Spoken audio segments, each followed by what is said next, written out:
Here's how to check your GPU temperature using the Nvidia app, both in the app itself and as a live overlay during games. Open the Nvidia app. Search for it in the Windows taskbar if you cannot find it. Click System on the left sidebar, then select the Performance tab.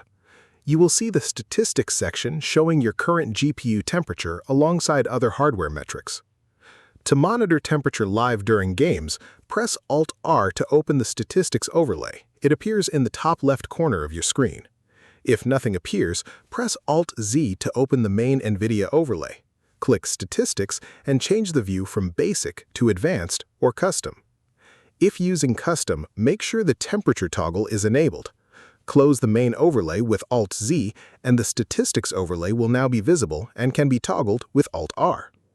A useful tip: normal GPU temperatures under gaming load are typically between 65 and 85 degrees Celsius.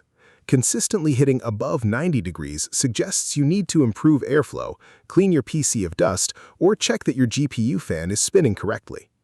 Monitoring temperature during your most demanding games gives you the most useful data. If the overlay does not appear at all, check that Nvidia Overlay is enabled in the app settings and that your Nvidia app is up to date. If this helped you out, hit that subscribe button for more straight-to-the-point tutorials on Step by Click.